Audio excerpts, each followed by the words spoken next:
사진이 바로 저 사진입니다. 네. 그 손을 잡고 있는데 김연아 씨는 그냥 손을 내준 것 같고 박근혜 대통령이 오히려 손을 갖다가 막 애써 이렇게 잡는 것 같이 네. 그리고 자꾸 말을 거는데 네. 자꾸 안 쳐다보려고 하는 그런 모습들을 보이잖아요. 네. 그래서 저거 갖고 이제 해석에 갑론을박이 있었어요. 네. 한쪽에서는 야, 그 김연아 씨가 여러 가지로 좀 당황하고 그러기 때문에 제대로 박근혜 대통령을 갖다가 그 대접을 못한 것 같다. 이런 네. 그 분석이 있는가 하면 한쪽에서는 아니다. 박근혜 대통령의 요즘에 그 지지도라든가 이런 것 때문에 김연아 씨는 그런 걸 또 신경 쓴 게 아니냐 이런 얘기들도 있었어요. 보세요. 예. 자, 저 화면입니다. 그러니까 일반적으로 대통령이 먼저 손을 뻗어서 잡았다면은 이건 대단한 거죠. 이쪽에서 먼저 꽉 잡아서 놓지 그렇죠. 않으려고 네. 할 텐데 김연아 선수 같은 경우는 그냥 이렇게 손을 맡겼다가 슬쩍 빼버리는 모습 경우거든요. 같아요. 그래서 이제 저 사진을 보고 계속 해석의 차이는 있을 수 있습니다. 물론 이제 행사장 자체가 광복 70주년 행사 나는 대한민국에 출연한 이제 이런 어떤 모습들 이런 것들이기 때문에 상당히 긴장했을 수도 있고요. 또 김연아 선수가 그 맨 앞에 있지 않았습니까? 네. 그랬죠. 근데 사실 김연아 선수가 누굽니까? 정말 전 세계 온갖 수많은 행사에 당당하게 그 출연을 했었고 참석을 했었고 저런 행사에 그렇게 당황해서 뭐 그 옆에 대통령의 어떤 프로포즈를 모른 채 하지는 않았을 것이다. 네. 이런 분석이 좀 18대 대통령 선거는 무효다 이렇게 주장을 하면서 2013년 1월 4일 대법원에 대통령 선거 무효 소송을 제기한 바가 있습니다. 그럼에도 불구하고 대법원은 6개월 내에 이 소송을 심사해서 판결해 줘야 되는데 현재 2년 4개월째가 되고 있는데도 전혀 심리조차 하지 않고 있습니다. 저는 이 부분을 지난 2014년 11월 29일 날 국회 예결위를 통해서 대법원 행정처장께 강력히 요구를 했는데 그때 답이 이제는 하겠다 했는데도 아직도 손을 보지 않고 있습니다. 이 문제는 대단히 중요한 문제임에도 불구하고 전혀 국회에서 논의조차 되지 않고 있기 때문에 제가 오늘 이 자리에서 왜 18대 대선이 부정 조작 선거였는지 그 사례를 몇 가지 말씀드리고자 합니다. 그다음에 세 번째는 중앙선거관리위원회의 개표 조작이었습니다. 이것은 제가 몇 가지 사례를 들어서 말씀을 드리겠습니다. 첫째는 지역선관위의 개표 자료와 중앙선거관리위원회의 개표 자료가 일치하지 않았습니다. 경기도 남양주 선관위에는 119개의 투표소가 있습니다. 그러면 투표소가 119개이기 때문에 개표 결과도 119개로 개표 상황이 집계되어야 합니다. 그러나 남양주 선거관위에는 119개의 집계표가 있는 반면에 중앙선거관리위원회는 97개의 집계표밖에 없습니다. 이렇게 집계표가 다름에도 불구하고 공교롭게 개표 결과는 같습니다. 다음 두 번째 사례입니다. 개표 결과를 사전에 입력한 사실이 확인됐습니다. 서울시 송파구 선거관리위원회는 선거일 하루 전인 2012년 12월 18일 오후 1시 11분에 개표 결과를 서버에 입력한 사실이 확인됐습니다. 그 자료는 2012년 12월 19일 다음 날 개표한 결과와 일치합니다. 어떻게 투표 하루 전날 입력한 개표 결과가 선거 당일날 투표 결과와 일치할 수 있는 것인지 이것은 도무지 납득할 수 없는 상황입니다. 세 번째 사례입니다. 개표소에서 지역선거관리위원장이 개표 선언을 하기도 전에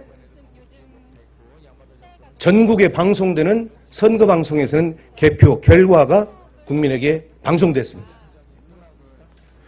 서울시 영등포구 대림삼동 제7투표구 개표 상황을 보면 영등포구 선거관리위원장이 개표 결과를 공표한 시각이 12월 20일 0시 16분이었습니다. 그런데 중앙선거관리위원회가 언론사에 제공한 개표 결과의 제공 시각이 12월 19일 22시 35분이었습니다.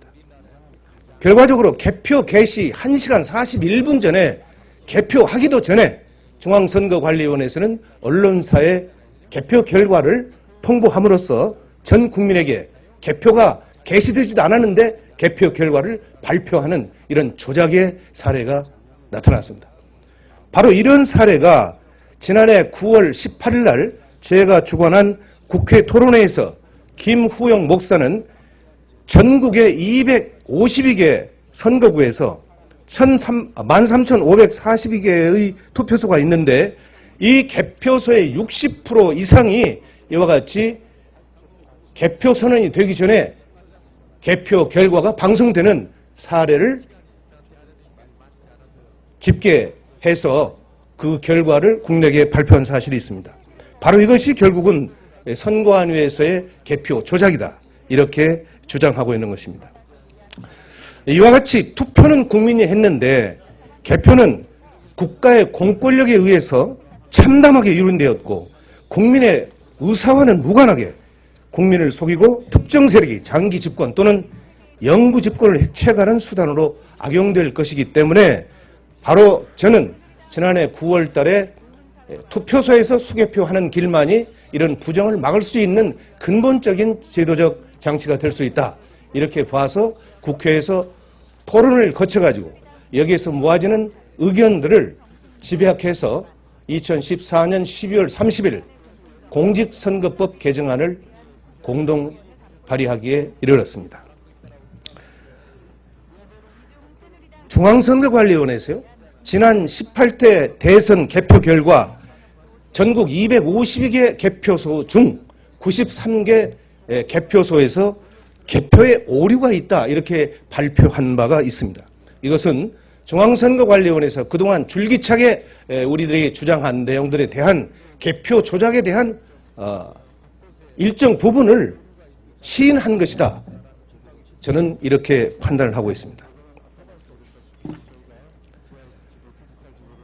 지난 12월 30일 날 공직선거법 개정안을 대표 발의했는데 그 이후에 나타나는 아주 회귀망측한 일이 하나 있었는데 이것을 말씀드리겠습니다. 어느 집단에서 의도적으로 그리고 계획적으로 이 투표소에서 수개표하는 법안에 대해서 반대 의견을 내놓았습니다. 이것은 국회 홈페이지 입법 예고 시스템에서 투표소에서 수개표하자라고 하는 법안을 국민에게 공지를 했는데 무려 2, 3일 만에 9,653건의 아주 집단적이고 동시적으로 반대 댓글을 올렸습니다. 이것은 국회 역사상 전무후무한 일입니다. 바로 이런 하나의 일련의 사태를 보면 개표 조작을 주도했던 세력이나 또는 그와 함께하는 장기 집권 세력들이 이런 일들을 하지 않았나 이런 생각을 갖습니다. 저는 국회 행정안전위원회에서 조속히 공직선거법 개정안을 심사해서 반드시 2016년 4월 13일에 개최되는 20대 총선부터는 투표소에서 수개표가 실현될 수 있도록 그래서 이 땅의 개표 조작과 개표 부정이 완전히 추방되기를 기원합니다. 투표로 반영된 민의를 권력자들이 조작해서 정권을 찬탈하는 일이 다시는 반복되지 않기를 소망합니다. 두 번째는 국가기관이 대통령 선거에 개입했다는 것입니다. 이것은 너무나도 잘 아시다시피 국가정보원, 국방부, 사이버사령부, 기무사령부, 통계청, 경찰청 등이 선거에 개입한 중대한 사안입니다. 이미 원세훈 전 국가정보원장은 2심에서 구속 수감되어 있는 실정입니다.